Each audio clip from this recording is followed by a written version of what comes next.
Abang merantau? Enggak, orang sini saya. Aku dari kampung soalnya. Kita ini ditanyanya apa aja ya? Enggak tahu sih, soalnya saya cuman itu langsung diterima atau enggak gitu. Aku dari tamatan itu Bang di Yaman. Abang tamatan mana?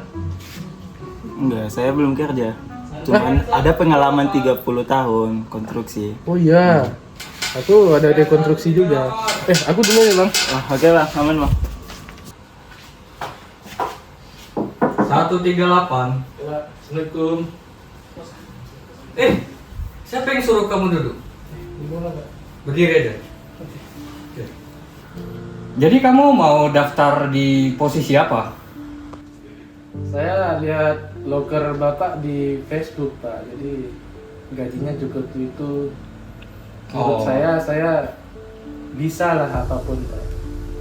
Iya, tapi bidang apa yang mau kamu lamar di perusahaan ini gitu?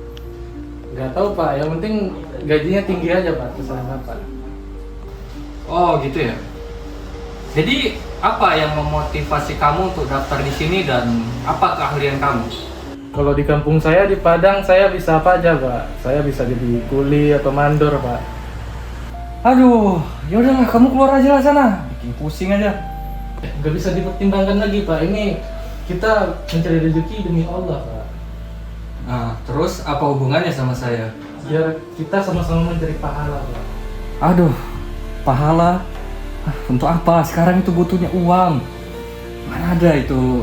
Aduh, nah keluar kamu. Ya udahlah Pak. Makasih ya Pak. Ngapain salam-salam? Bang, aku balik dulu ya Bang. Oh, udah selesai bang? Enggak, itu harganya kafir Bang. Nggak bisa itu. Waduh.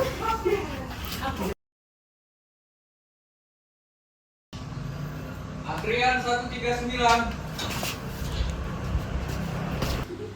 Nah, apapun bawa pahala, nggak adanya itu di zaman sekarang. Makasih pak. Oke. Stop. Siapa yang suruh kamu duduk? Berdiri aja. Perkenalkan, nama saya Genta pak. Udah, stop. Apa keahlian kamu? Saya berpengalaman di bidang konstruksi 30 tahun pak. Kalau gitu kamu nggak memenuhi kriteria perusahaan kami sih. Karena kalau di perusahaan ini minimal itu 35 tahun dan juga harus berpenampilan menarik dan ya itulah harus memiliki etiket yang baik.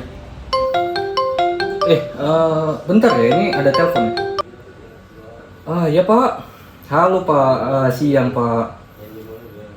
Oh, lowongan ya Pak? Masih ada kok Pak, gitu. Untuk Bapak atau? Oh, untuk anak Bapak? Ada Pak. Besok langsung bisa masuk kerja kok Pak. Hah? Udah di TF nih ke nomor rekening saya. Aduh Pak, repot Pak. Kok Bapak bisa tahu sih? Aduh, saya kan jadi nggak enak Pak. Iya Pak, aman Pak. Kita kan juga udah kenal lama ya Pak. Oke Pak, selamat siang ya Pak. Iya Pak, besok ada selamat siang Bapak. Udah, kamu bisa langsung keluar aja ya. Baik pak, terima kasih ya pak. Izin pak.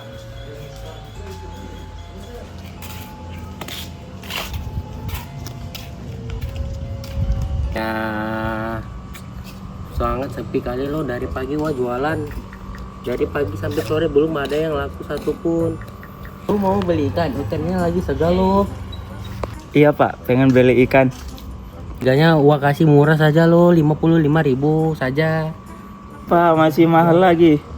Boleh turunin lagi nggak pak? Gua kasih cincai jadi 53.000 saja mah.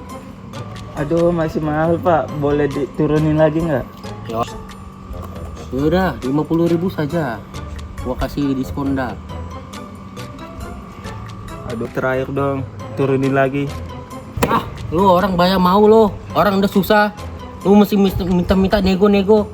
Pergi sana, pergi. Cibai. Makasih pak. Ya, sana usus. Cibai. Orang udah susah, plastik naik, semua naik. Dia penting minta nego lo. Ah, lancau.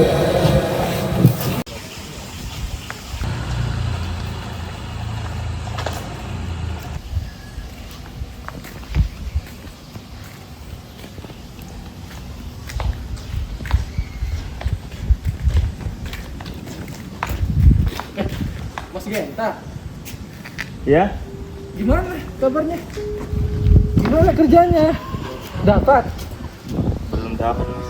Nah, ini ya saya ada cerita dikit. Pondok saya biasanya kalau gitu, Mas ambil daun sirih. Nah, nanti Mas taruh aja di belakang kepala. Nah, siapa tahu nanti doanya dijabah dapat kerjaan. Emang ada yang kayak gitu, Mas? Mas, semua milik Tuhan, Mas. Nggak ada yang nggak mungkin. Apa hubungannya dengan daun sirih di belakang? Kalau Mas nggak mau ya udahlah. Apa plenger kali jadi orang?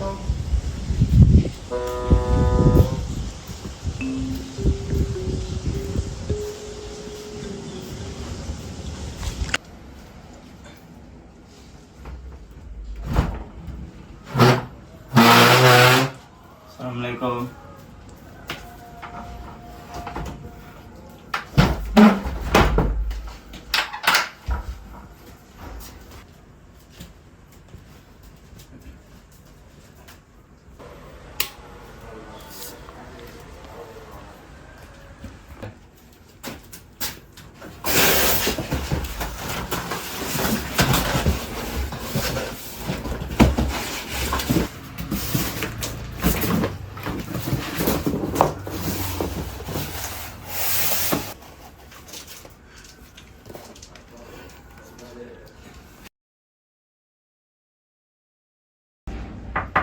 Assalamualaikum, Pak.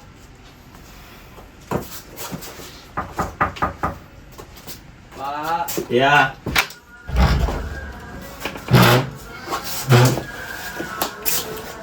Hei, salam lah dulu. Apa lagi sih, Pak?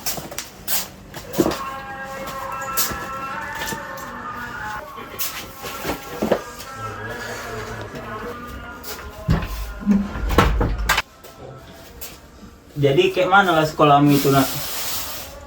Capek kali lo, Pak, di sekolah. Banyak kali tugas sekolah. Makanan di dapur itu, Pak. Katanya Bapak mau beli ikan.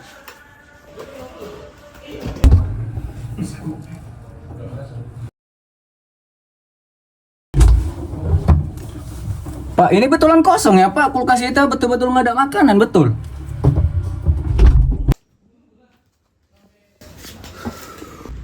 Nanti lah, nak. Nanti bapak kasbonkan ke kedai beras sama telur.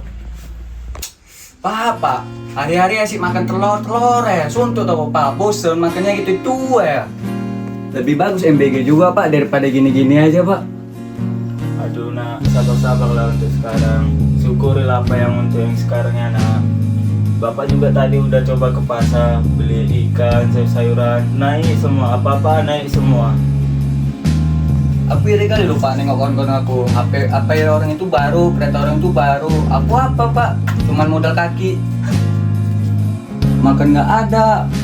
Apa panas pula lah ini, nggak ada kipas, Pak. Enak kali hidup susah ini, Pak. Udah lah, nak. Sabar-sabar aja lah dulu. Bapak juga lagi usaha untuk cari kerja. Alah, Pak, emang udah tanggung jawab bapaknya tuh. Tapi ya udahlah, Pak. Aku udah janji sama kawan-kawan aku pula mau main biliar kami. Bagi dulu duit, Pak. Aduh, nak. Bapak nggak ada duit lagi. Dan sekarang juga Bapak udah nggak ada tabungan lagi. Apalagi Bapak juga udah 2 minggu nganggur. Ada aja punasan, Bapak. Oh ya, Pak, jangan lupa bayar SPP ya, soalnya kan nunggu 3 bulan.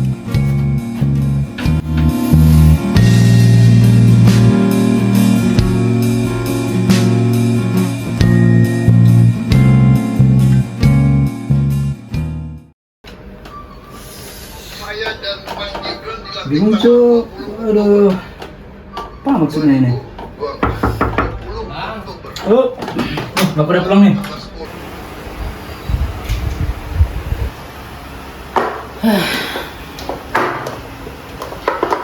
Ayo, pusingnya. Kalau tiap hari kayak gini, wah bisa bangkrut lu, ayah. Bapak kenapa? Lu jangan banyak tanya dulu loh. Papa lagi banyak pikiran. Papa mau mandi dulu.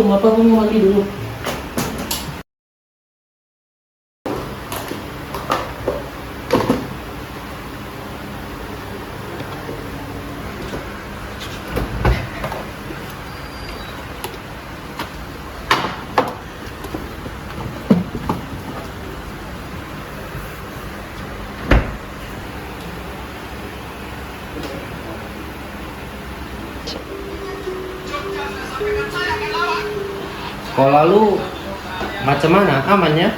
Lu kalau ada masalah, lu cerita sama papa. Aman Pak, tapi SPP-nya Itu nantilah, bulan-bulan ini lagi banyak pengeluaran lo, listrik, air, bayar rumah, cicilan lo. Nanti papa usahain lah semuanya ya, tenang, kamu fokus aja ya. ya, iya Pak. Tapi tadi Bapak kenapa kok kayak stres kali? Ya gimana papa nggak stres, pengeluaran sangat banyak. Jualan juga tidak laku banyak lo, cuma 1-2 saja yang laku. Biasanya papa dari pagi sampai sore sudah habis, tapi ini pagi saja sudah tidak ada pembeli loh, cuma 1-2 saja mah. Oh iya Pak, semuanya lagi susah memang. Apa hubungannya, ada hubungan sama dolar ya? Itu nggak usah lu pikir-pikir lah, masalah dolar naik itu nggak ada hubungan sama kita lo. Kita fokus sama diri kita saja mah. Lu fokus belajar, cari ilmu banyak-banyak sana. Nggak usah pikir-pikir itu pikiran papa lah. Lu fokus aja. Jadi orang hebat di masa depan aja lo ya.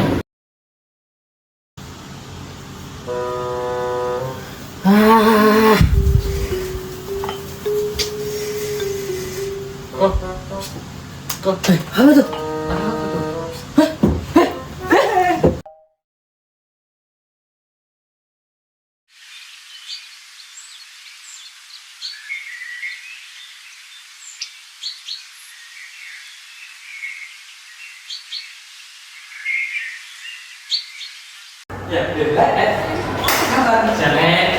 Sama kita nih. Alhamdulillah. Tumben nggak telat.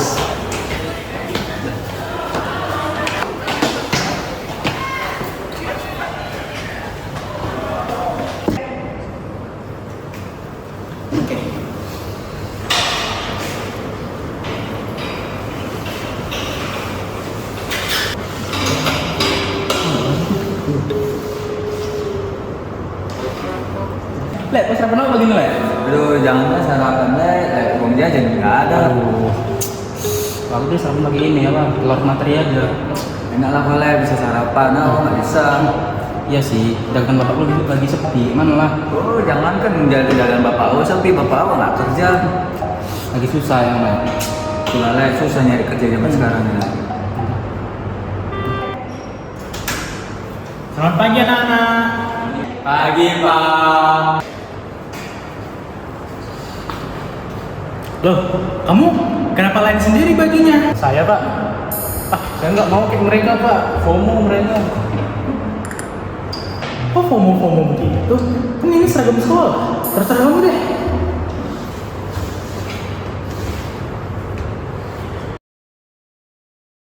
Yang pertama, topik kita hari ini adalah Pancasila sebagai dasar nilai pengembangan ilmu. Sebelum kita memulai kelas ini, apakah ada yang ingin ditanyakan? Oke, kamu siapa namanya?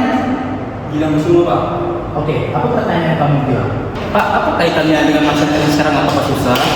Dan apa mungkin ada kaitannya sama pengaruh nilai dolar yang sekarang yang semakin kuat? Wah, pertanyaannya sangat bagus. Apa-apa sedang susah saat ini? Dan apa kaitannya dengan dolar? Yang pertama kita harus tahu itu saat kita bertransaksi pada pasar internasional, kita harus selalu menggunakan dolar. Yang dimana dolar itu sekarang sangat amat kuat, terutama untuk nilai tukar rupiah tersendiri. Itu yang menyebabkan di Indonesia sendiri apa-apa saja susah, termasuk bahan pokok, bahan kebutuhan, dan lain-lain. Oke, Bapak minta siswa-siswa di sini menyebut mengaitkan dengan ekonomi apa saja yang dirasakan oleh masyarakat Indonesia tentang naiknya nilai tukar dolar terhadap rupiah. Harga bahan pokok naik pak. Harga impor naik pak. Nggak tahu pak, bapak bisa jelasin? Oke, saya akan jelasin. Tapi yang pertama, teman-teman kamu sudah sebutin yang pertama bahan pokok naik dan bahan impor naik. Saya akan jelaskan selanjutnya. Yang pertama itu yang paling berpengaruh itu suku bunga dan bahan-bahan pokok seperti yang teman kamu sudah sebutkan. Dampaknya, masyarakat Indonesia akan merasakan bahan-bahan pokok mahal, kebutuhan lain-lain mahal, BBM mahal, terus yang terakhir bahan impor juga mahal. Kalau biaya produksi naik, pabrik tutup dong. Terus bapak saya gimana pak? Bapak saya pedagang. Bapak mah enak pedagang, sedangkan bapak aku nyari pekerjaannya susah. Tapi pak, kita milih orang itu dan orang itu juga menjanjikan lowongan pekerjaan. Sedangkan bapak saya nyari lowongan kerja aja susah pak, dan seleksi juga nggak jelas. Itu namanya efek domino ekonomi, Gilang. Efek domino ekonomi dimulai dari suatu titik kecil kebijakan. Kebijakan siapa? Kebijakan dari orang-orang yang kita pilih menjadi pemimpin sebelumnya. Jadi gimana pak supaya nilai tukar rupiah itu kuat lagi? Bagaimana agar nilai tukar rupiah kita menguat? Yang pertama itu kita harus menjaga inflasi tetap stabil. Yang kedua, kita harus berusaha menaikkan suku bunga. Dan yang ketiga, kita harus membangun ekspor. Oke, sebelum kita lanjut belajar, mari kita istirahat terlebih dahulu. Silakan ambil bagiannya di sana ya.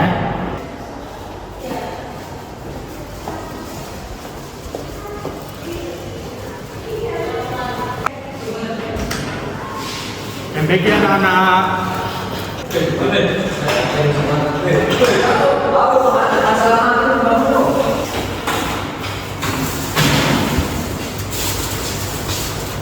Nggak boleh juga nggak? Boleh. Mampu bang. Nggak apa-apa lah, yang penting bisa makan di kali gua awak. Nggak ada makan satu pun. Mak makan enak juga, bisa makan juga kali ini gua.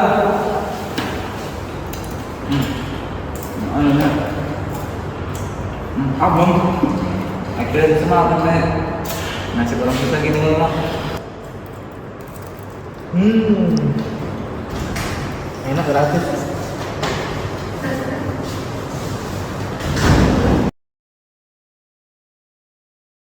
Gimana anak-anak makan siangnya? Gak enak tapi habis makan siangnya. Oke, kita mulai lagi ya kelasnya. Oke, sekarang Bapak mau tanya, apa yang harus kita lakukan agar yang terjadi terhadap keluarga Gilang dan Abi tidak terus berulang? Yang punya itu pak, yang pemimpin punya program yang jelas, sama ini gratisan gitu. Oke, coba dari Gilang. Tidak menerima berita dari satu sumber aja pak, harus cross check dulu.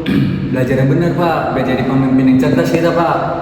Bener banget tuh yang kalian berdua bilang. Justru itu fungsi asli dari pengetahuan yang dilandasi nilai Pancasila, bukan hanya sekedar untuk cari uang. Dan untuk mendapatkan hidup yang lebih baik dan lebih adil, kita harus mengingat sila pertama, ketuhanan yang Maha Esa, yang dimana kita memiliki tanggung jawab moral di setiap keputusan yang kita buat. Selanjutnya kalian cari tahu sendiri ya. Oke pak. Pesan utama video ini adalah yang pertama, nilai tukar dolar itu bukan hanyalah sebuah isu. Ia menyentuh harga ikan, SPP, lapangan kerja, dan meja makan rakyat kecil. Poin kedua, nepotisme dan korupsi sistemik adalah pengkhianatan langsung terhadap sila keempat dan sila kelima. Poin ketiga, Pancasila bukan hafalan. Ia adalah kompas moral untuk mengevaluasi setiap kebijakan pemerintah. Poin keempat, pemilih yang cerdas yang memahami rekam jejak calon pemimpin adalah bentuk pengamalan Pancasila yang konkret. Poin kelima, ilmu tanpa nilai adalah senjata, nilai tanpa ilmu adalah impian. Keduanya dengan fondasi Pancasila adalah harapan. Oh gitu pak. Woi.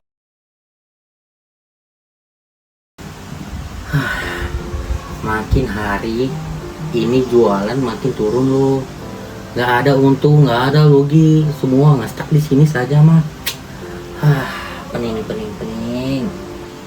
Papa kenapa bang? Kau nggak usah banyak tanya dulu lo, orang lagi pusing kau banyak tanya terus lo. Bukannya apa Pak, soalnya tadi aku belajar di sekolah kan, tahu dari Pak Guru. Jadi ekonomi sekarang ini lagi susah. Jadi bagusan jualan online aja. Apa itu online? Papa orang zaman dulu tak ngerti online lo. Papa orang lama tidak ngerti sosmed ini tak ngerti lah. Bukannya apa Pak, kan sekarang zaman digital. Jadi kalau kita nggak ngikutin kita bisa ketinggalan. Nah ini Pak contohnya Pak. Itu apa lo? Apa macam ini barang? Papa nggak ngerti begini lo. Ini orang-orang jual sayur secara online. Papa bisa jual sayur ke pasar, bisa juga jualan sini. Kan double cuan Pak. Hah? Cuman? Oh boleh lo, lu buat sana. Oke Pak.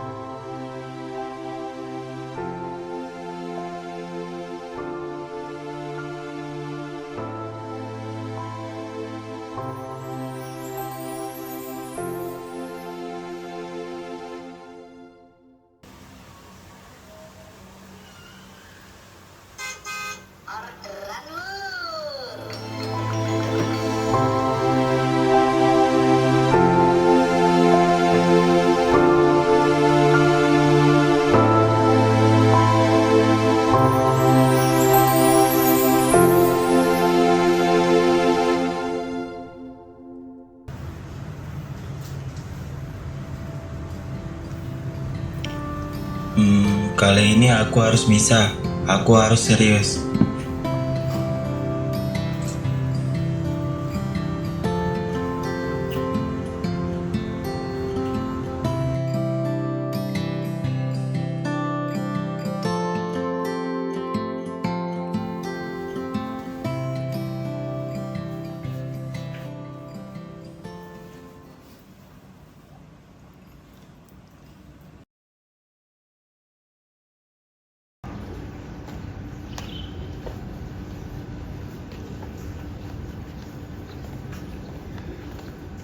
Kalau bukan aku yang bangkit, siapa lagi?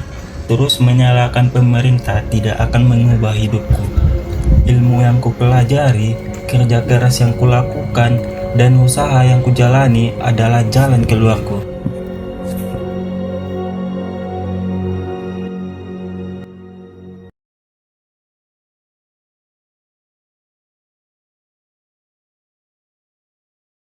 Yang tak terbendung hingga tembus lebih dari 17.600 per dolar AS. Sejauh mana depresiasi rupiah yang terus terjadi ini menekan kelompok menengah bawah dan masyarakat? Ya, pemirsa, nilai tukar rupiah kembali tertekan seiring dengan penguatan dolar Amerika dan ketidakpastian global. Pada perdagangan kemarin rupiah melemah 7% hingga mendekati level 18.000 per dolar Amerika. Dan Saudara, pagi ini rupiah sudah terus melemah menyentuh level 18.000 terhadap dolar Amerika Serikat. Melemah rupiah diduga jadi salah satu pemberat kinerja IHSG.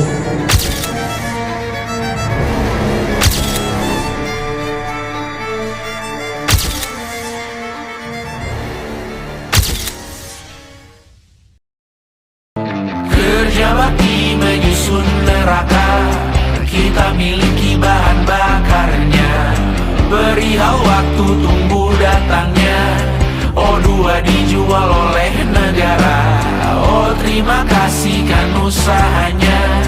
Sedotan besi plastik cycle 3 pun pepohonan tak berkuasa lawan kebijakan yang bertamasya.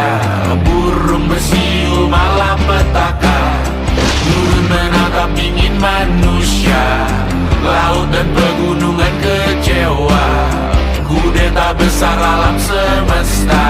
Siarkan kabar penelan surya, meleleh matikan kutub utara. Amalkan tarian penghancur raya, kobarkan tarian penghancur raya.